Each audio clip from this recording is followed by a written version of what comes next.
Yes, welcome back to the channel. It is depression settings for Manchester United, celebratory settings for most of the West Ham fans, and depression for the few minorities, given that some people wanted Lopetegui out the door.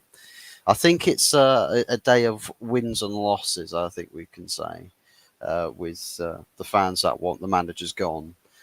Some managers celebrating, or say some managers, some fans celebrating that the manager might get the sack, and then other fans, so I guess we have to stick with this now for another week. But you must be happy, overjoyed with the outcome of the result, and not just that, but perfect score with your predictions from midweek as well. So you've maxed out all the tallies. How are we feeling, Tony? Good to see you as Um, always. yeah, big up, mate, and thanks for coming in on this again. If ever it's a classic, it's a game of two halves. This was definitely it. I mean, like the first half was Man United. We had spells, but it was all Man U. And then the second half, he made three changes, and it seemed to change the game around for West Ham. And we played a bit more creative football. We actually kind of kept it on the deck a bit more. And obviously Fabianski pulling off a couple of worldies to deny you guys from getting anything out of the game. But there's still cracks. I mean, they're not gonna, we can't hide from that. But today we've got to take the positives in the fact of it's 3 points. As you said last night, we do go above you because obviously the way the goal difference in that works itself out.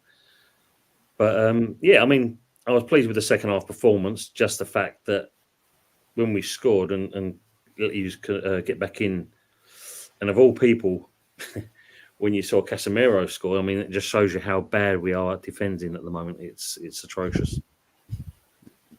Yeah, it's like you could part the seas, open the goal. Your goalkeeper could have taken a sabbatical, right, and just left the country for a whole week, and Man United would be there with an open goal, shooting it over the bar. I mean, who knows? Maybe Tottenham couldn't score in their game, and they ended up losing to Crystal Palace because they're too used to seeing these balls flying over Selhurst Park from the London Stadium from all of Man United's missed chances. It's So true. it's like we could have been there for bloody days and still not have scored. Like, it's honestly ridiculous, and it goes back to this issue with Man United inconsistencies, having the very fundamental basics of all you have to do, you get into good positions, is just put the ball in the back of the net, just a bit of discipline on the ball, and it's like we just keep layering and layering and layering all of the different issues that this club seems to have and this team seems to have. And now it just feels like Manchester United, no discipline, absolutely rubbish. And right up until the Casemiro goal, when all of a sudden Man United, oh yeah, I remember we're playing a professional game of football in the Premier League. So they get a goal, and then they start clarting around. I'm waiting for something to happen. Well, Michael Oliver's said to David Coote, "Oh, just so you know, I feel like we should put another twist in the tail." And then they decided to ultimately throw in a penalty decision, which I felt like wasn't a penalty. It's not enough of an incident to classify it as a penalty incident, because you barely see that sort of shit get given in open play out in the pitch. They'd usually just ignore it, but because it could be a decisive moment, they've gone and thrown VAR into the mix. But just beyond that, I mean, Manchester United yet again the biggest culprits to their own demise, and like where do we go from here? Sacking the manager is the most obvious thing. Sacking the manager should have happened ages ago. Like, what is the fix for this? I think if you look at it, I mean, there was contact, unfortunately, whatever way you look at it, and it's one of those where VAR, I suppose, and not just a case of because it was for our benefit, but you've seen so many of these in other games where they've been dismissed, but everyone can clearly see it. Even the pundits see it. The layman can see it. That the Lit's leg carried through, and it kind of it knocks him and it sends him over. I mean, the Lit kind of simulate. It was a dive. It was a well. If you dive heading into like Richarlison and smacking into a wall and then collapsing on the wall, I like to know what you class as a dive and not a dive. But look, I mean, I think it was good for Bowen. He needed it as well because I think he has been lacking a little bit of confidence as well. It was a well penny. And Nana guessed it. He went the right way, but just didn't time it right. But when you look at I get what you're saying, Fuzz, with the decision. You get look at where the ball was played. It was high line. It was up in chest area downwards. You could have looked at it in a different way and possibly say, was there an handball involved there first of all? It did look like it does look like he's cradling the ball as he's sort of going into contact with the players. But what it looked like from the camera angle that I've seen is that both players are leading legs into challenging for a 50-50 ball, because the player who's, I think it's Danny Ings, who went down, it's like he's not really got the ball completely under control. So he's having to sort of stretch a bit further in to the challenge to try and attain control of the ball. But by which point he's run into Delict, who's not really having to stretch anywhere. He's not having to go out of into a different trajectory to stop a player or to make a challenge. He's pretty much just going centrally on towards where the West Ham attack is coming from. And it just feels like if it's anywhere else in the pitch in open play, it's deemed more or less as a 50-50 incident, because it's just the ball's there to be contested. Defender feels it's got a right to go for it.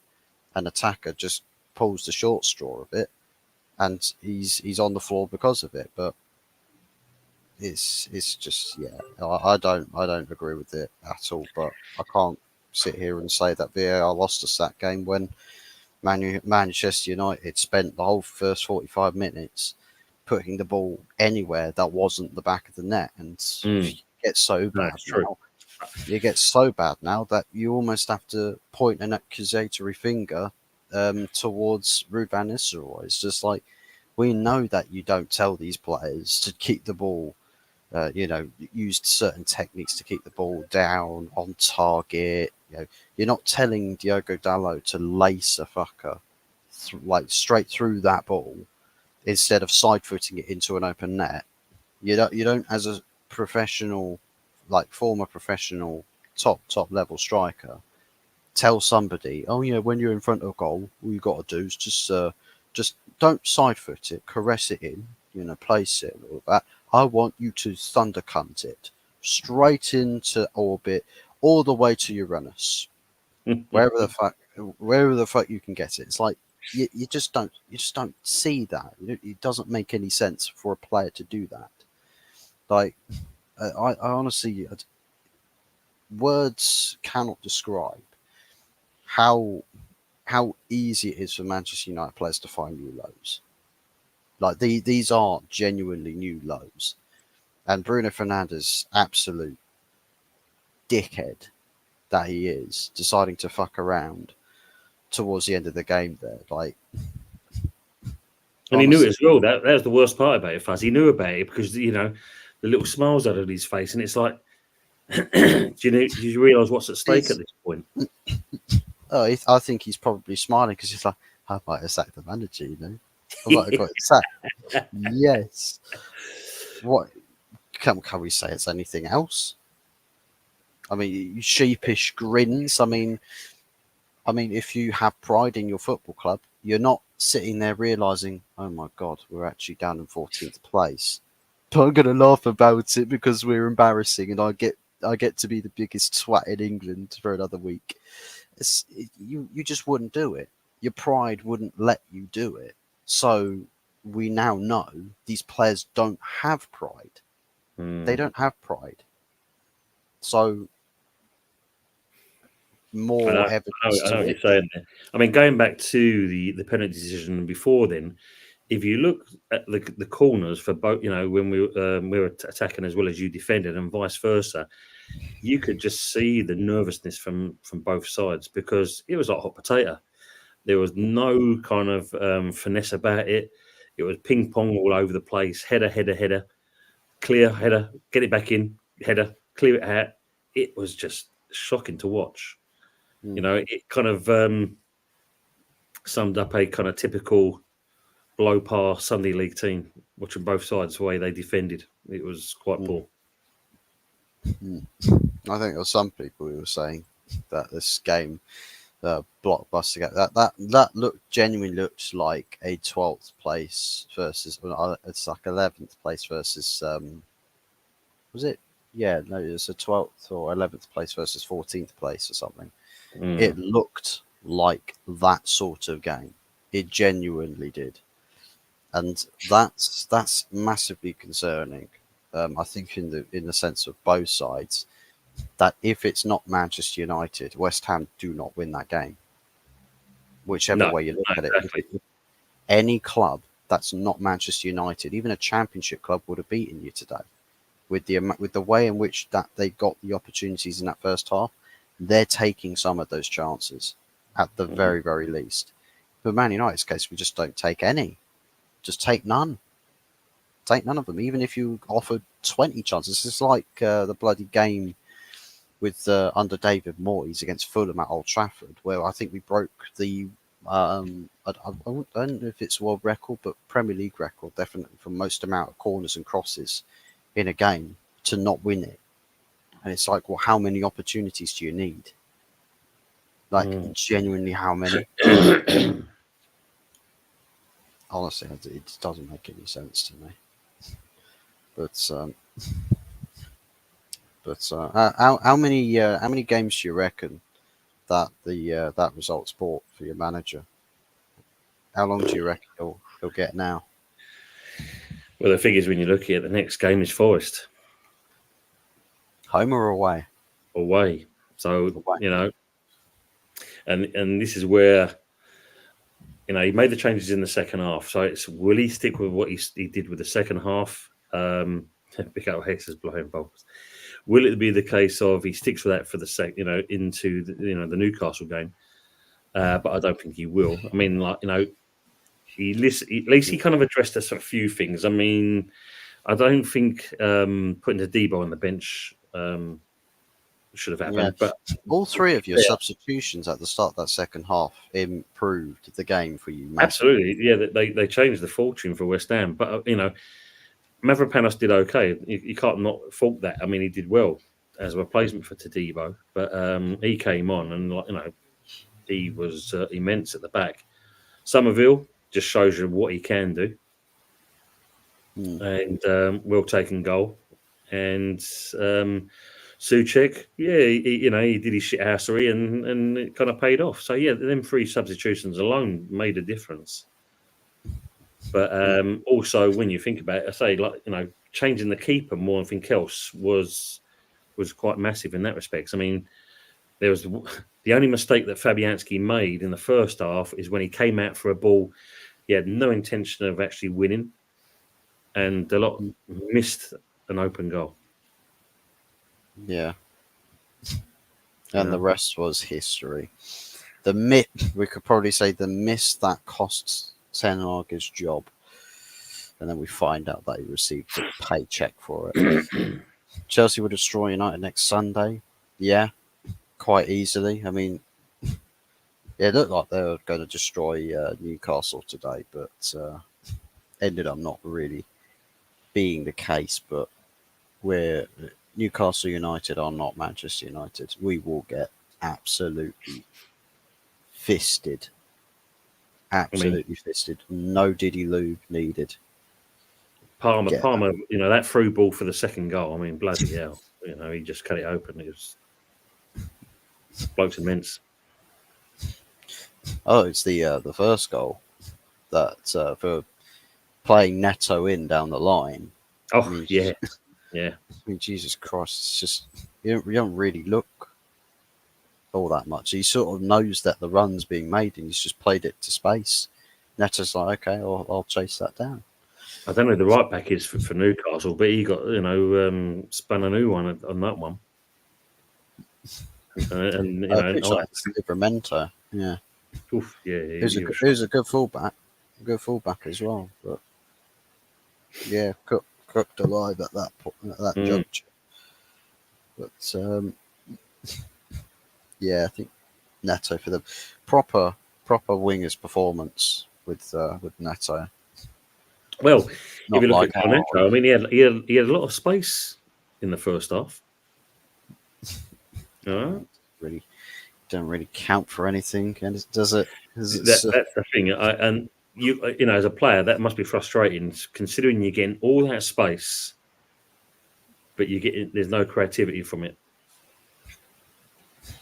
So it's frustrating as a player, frustrating as a fan. You watch them have all that space, and you think, bloody hell, the dead man could probably do more with that. Do more with that from the grave. It's like, come on, like seriously, you're paid that much money.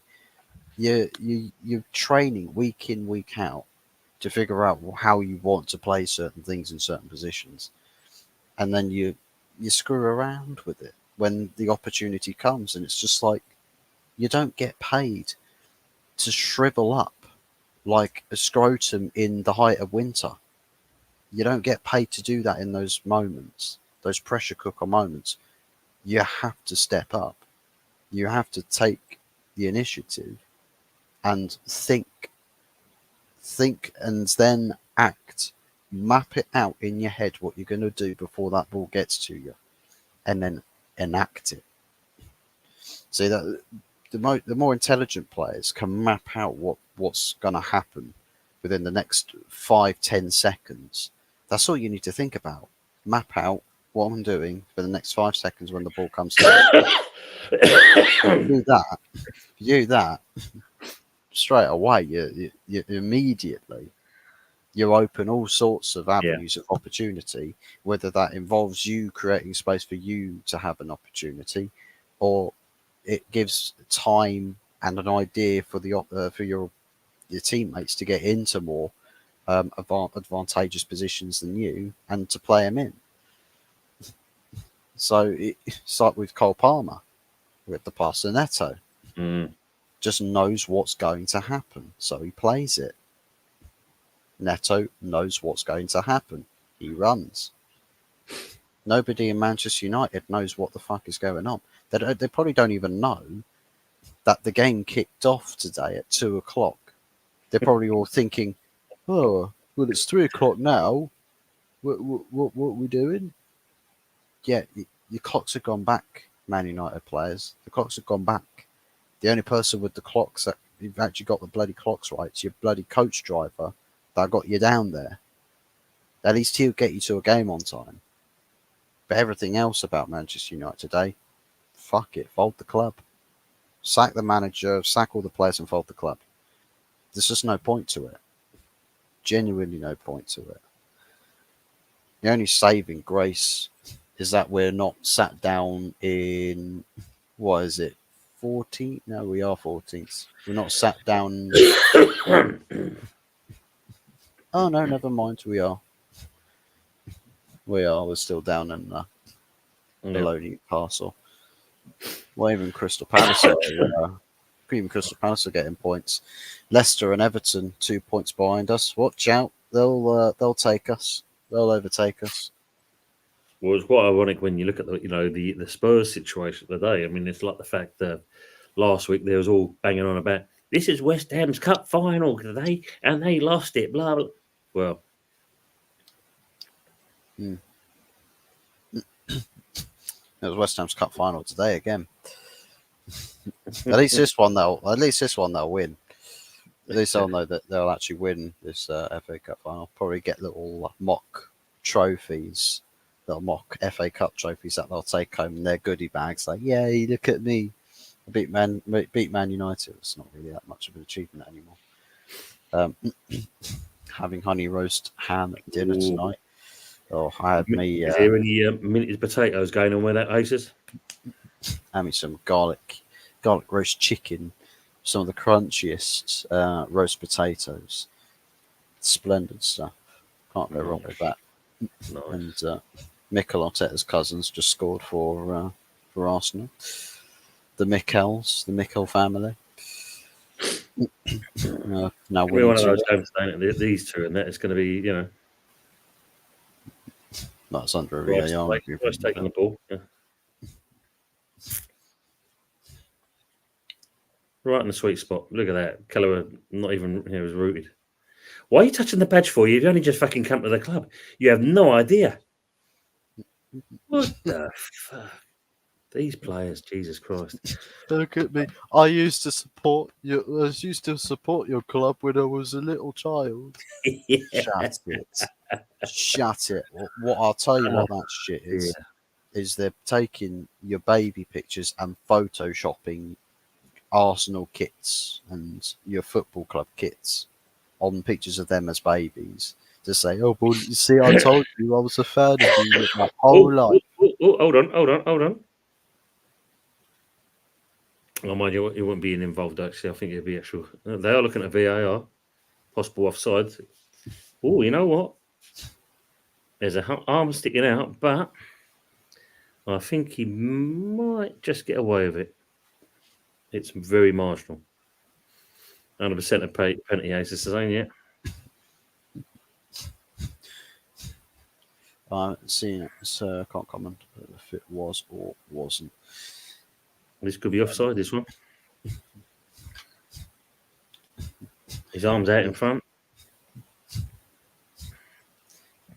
Anthony Use the Hurley. line. I thought they're supposed to be using the lines in these fucking things. Wow, so I'm surprised they don't just fucking do semi-automated offsides. January. Got to wait till January. Wow. Why wait? That's actually a bit of a baffler. Oh, we've got to wait for January for that to be implemented. Fuck off. Everyone else could implement it overnight. What are you waiting for January for? Pussies. A lot of them, I swear. Yeah, we only used it in the Euros, but don't worry about it. Like, we'll leave it, long it out until January. Oh, I get it. I'll tell you why. It's because of two-tier steer Karma's fucking what is it? The budgets.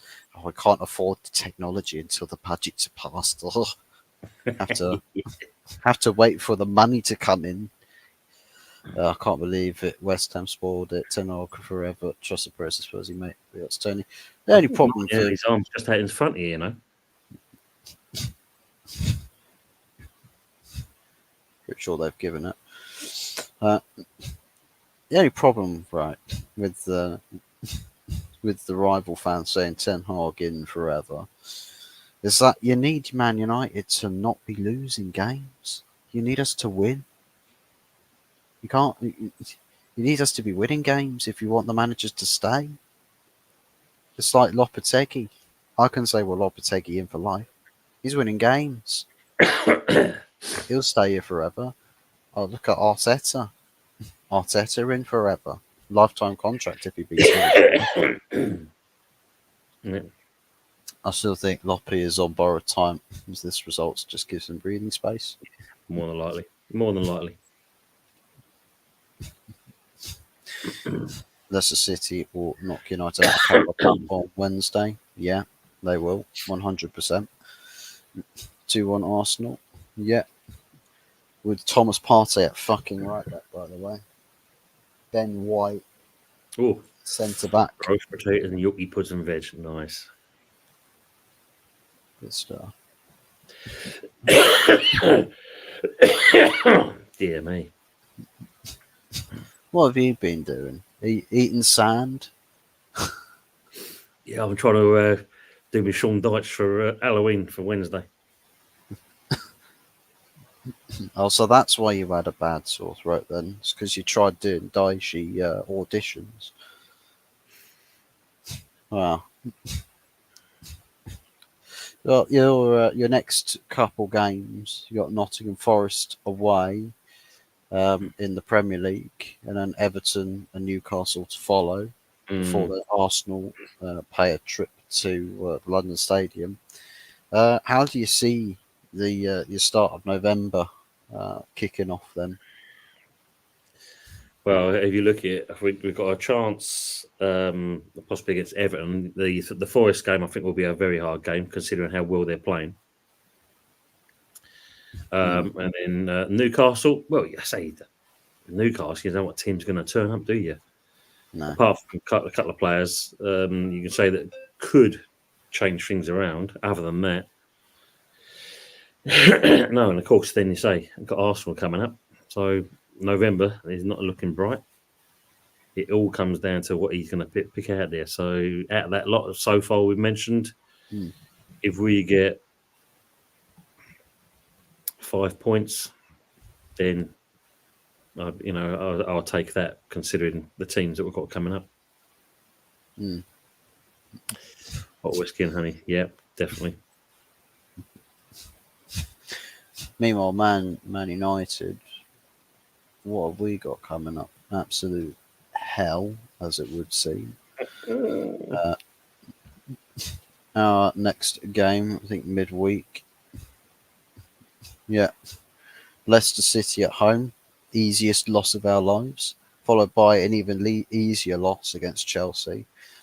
Then we play your PAOK, some weird. I don't even know. It's pretty sure it's Greek. Pretty sure it's a Greek club. They'll probably win. They'll probably win as well. But I don't really see the way in which these players play. I don't actually know or see where the next win comes from. We probably won't. Well, actually, we probably won't lose most of these games, but we're not winning them. That's definite. We're 100% not winning them. I genuinely do not know where to expect the next win to come from. Wow. And that's what I think when you sort of as a fan get to that point, you know that something terrible is around the corner for your club. Something terrible and something's got to happen. Something's got to change, and the manager has got to be sacked. This is non-negotiable now, and it comes a point now where the ownership is now starting to cause damage, not just to this season. We're talking the football club. They're causing damage to the football club because once the situation starts to deteriorate, you've got to put in work and effort to reverse the damage. And we are now seeing deterioration off the back of this sort of result. And we need answers. We need answers from the ownership. Will they give us those answers? I'm not overly convinced.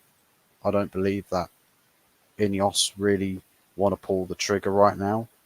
Fuzzy wants Southgate. I want him in a casket if he's going to be a Man United manager.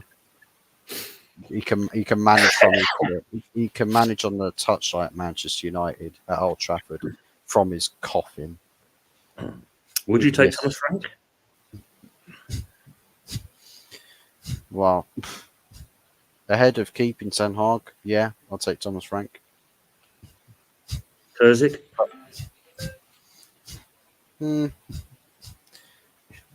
Possibly. I don't think he's got all that much of a good pedigree because he's not really done anything. I agree on that.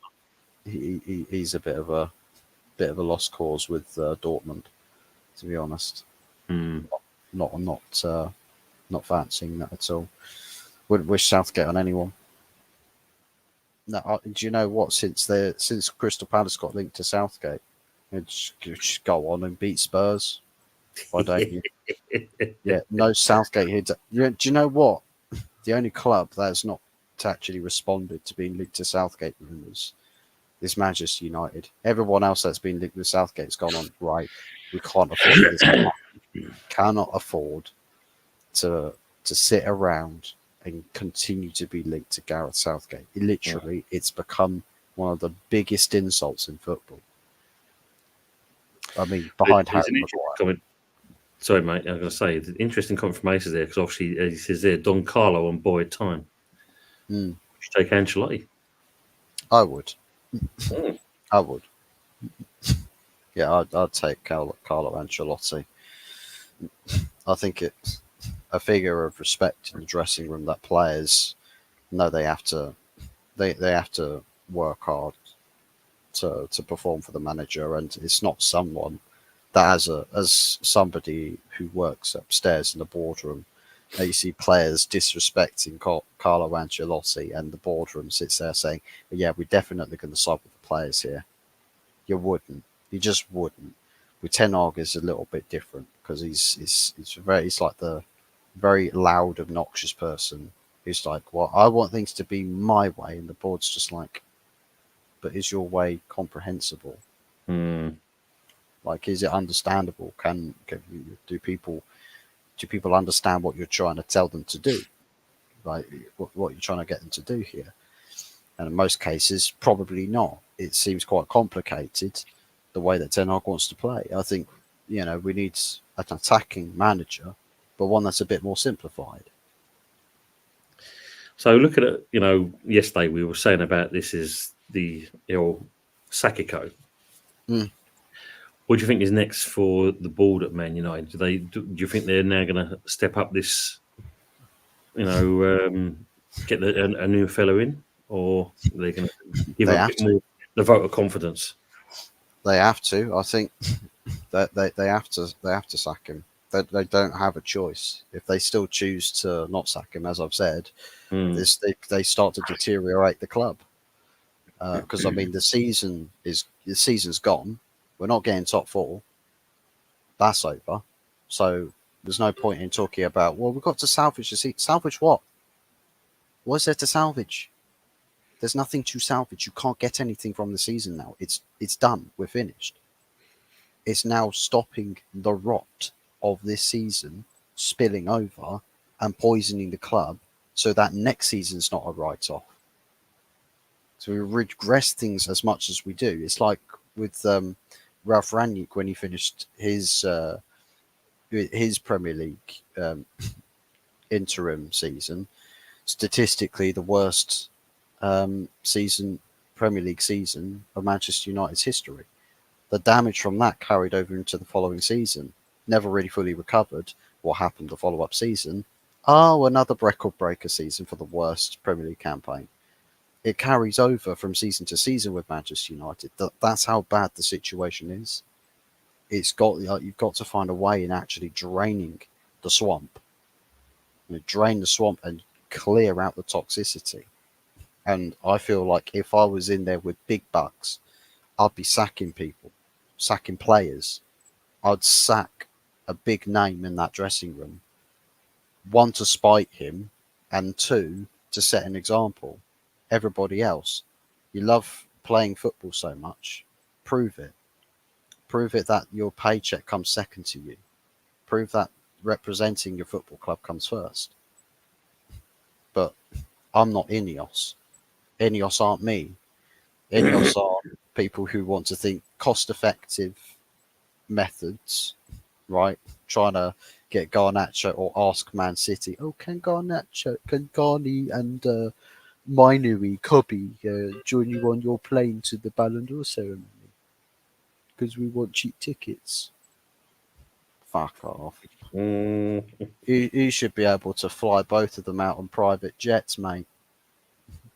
You should be able to fly them over there. What are you talking to Man City for? Getting fucking your players to go join another club for an evening. Fly them over there yourself. Sir Ratcliffe. Let them borrow your private jet. In fact, why not? Go to the Ballon d'Or ceremonies with them. Right? It's like, what are we doing here? What are we doing here? And this is where the trust in Ineos is going to be massively tested now. Yeah. It's absolutely going to be tested. And it's not a situation that's ideal for him, but football is not an ideal game. If you The want to be thing on is, top,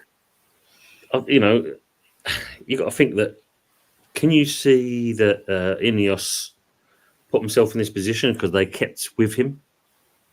So surely they must have realised there was going to be a turning point where, if it doesn't go well, that they're going to face the consequences at some point, and it's now raising its head quite clearly from this performance. Yeah.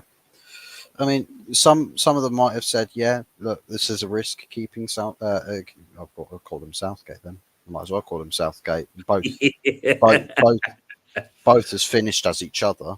The only thing that's not finished yet with Southgate's his fucking hairline. But seriously, both of them probably, Ineos probably would have sat there and said, "Yeah, this is a risk.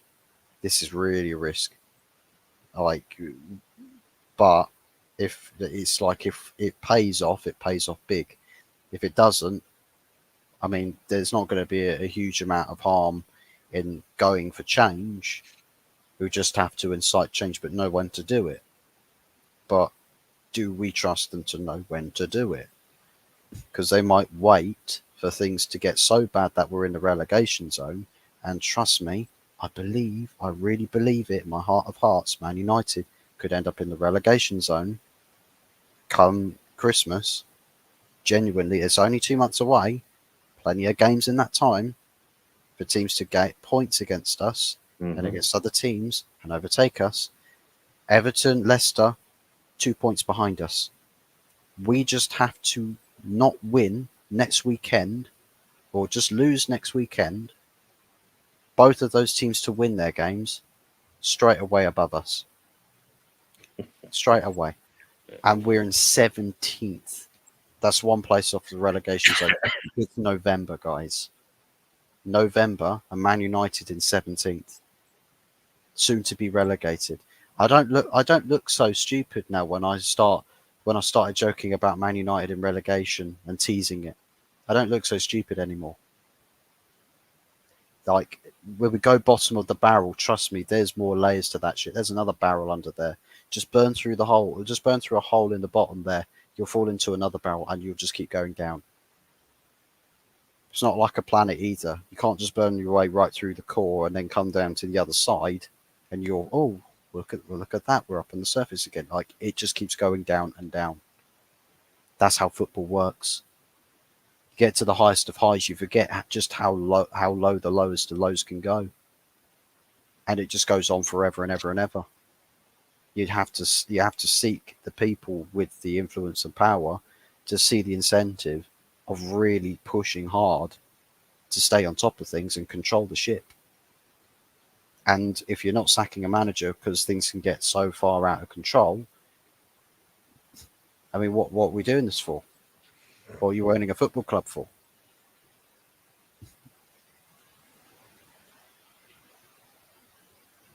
Don't sack him. Let Ten Hag cook. It's cooking salmonella, mate. Juve beating Inter Milan. Ineos should walk away from the Glazers. Well, that's the thing. I think the Ineos project was giving the Glazers a lifeline. Well, if Ineos were to walk away, I mean, it's like that. Of course, the Glazers would have to buy the shares back off of them, but the financial situation's not gone away, guys. It's not gone away. It's still there. The Glazers would probably have to say, well, we're still in the shit here. We're still financially in the shit. And then Qatar can just pick up the phone and go, right, you ready to give us the club on the cheap then? It's the only way out for you. It's the only way out for you. Because if you get the club closed, trust me, that debt's just following, other debts are following you around. There's a lot of other costs they've got to pay off. So trouble's just going to follow the Glazers no matter where it is they go. And I don't know if the mood with your ownership is more or less the same, or that you guys have it nicer. Yeah, I mean, funny enough, I was on a show early on today, previewing the game, and I saw a comment there, and someone said about the bad transfer business we did during the summer. And it's like, well, some of these players are fairly decent. I think it just comes down to the manager more than anything else now. You know, they're trying to blame Steiden, but at the end of the day, and any manager they're the ones that's got to turn it around. Not the fact of you bring them in, and they've brought them in under what Lopetegui must have asked for, not the other way around. Mm. But yeah, they're looking at Steiden, giving him the boot. But it's like I can't see the sense of that. I really can't. But as always, the board kind of gets a buy when all things going well. But when it's not, it seems Sullivan's kind of getting some criticism, but the bulk of it is going to Steiden at the moment. Yeah. Fuzzy wants Sir Gareth then. I'm sick and tired. I'm sick and tired of football. Genuinely sick and tired of football. I'm watching my football club die before my very eyes. Literally watching it die. And it's like, why? Why did I ever start to fucking begin with? Seriously, I just don't. I just can't be bothered. Really, really can't be bothered. There's nothing really else to say about the game, aside from moral implications behind the result for both teams and what perhaps it means going forwards. With West Ham, it's just a case of try and find a bit of rhythm and consistency, pick up some points and get something back on the rails. But with Man United, there are no rails. We're in the middle of the fucking Pacific Ocean. Our train's just sinking right into the Mariana Trench. We don't know where we're going. We don't know what to do, and neither do the fans know what to do. So yeah, it is what it is. But we're going to be back later on tonight, especially over here, but also with Early Doors Football TV with the Sunday Night Takeaway Show, the 8 o'clock tonight. Aside from the Sunday Night Takeaway Show, where I'm sure a bit of this game will be covered once more, even though I really don't want to, but what choice do we have? Anything else coming up beyond today in the week? Well, obviously, we got our show on Wednesday, the good, the bad, and the ugly. But I'm hoping maybe sometime during the week to get a spotlight in with some victims. Well, I mean, not some victims, some Some victim. some people that get their kind of view on their club and themselves, basically. So watch this space, I'll try and do that. Hopefully, I'll be fine and fit again to go on to the Stoop with the American guys on Friday midnight, and then back next week ready for again the Sunday Night Takeaway Show. Good stuff. Yeah, I think we'll call it a day there with the stream, and big thank yous to the people who've tuned in, and yeah, hopefully we'll see you back here again later on tonight with the Sunday Night Takeaway Show, and hopefully we've got quite a few other people joining in on the panel. Just more people to laugh at me. Let's just be honest, but still, it is what it is. I'll have to wear a ski mask or something, hide my identity, dress up like a terrorist after watching terrorist football.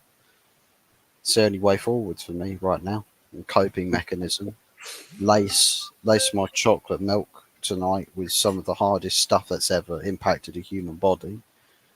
Bit of bleach in there as a little side shot, like a Jaeger bomb. We've got a bleach bomb instead. We'll down that, and yeah, we'll catch you guys later on tonight. Until then, enjoy your Sunday roasts if you're still having yours or yet to have yours, and come join us once again, 8 o'clock tonight. Take care, and we'll see you in a couple of hours. Take care, everyone.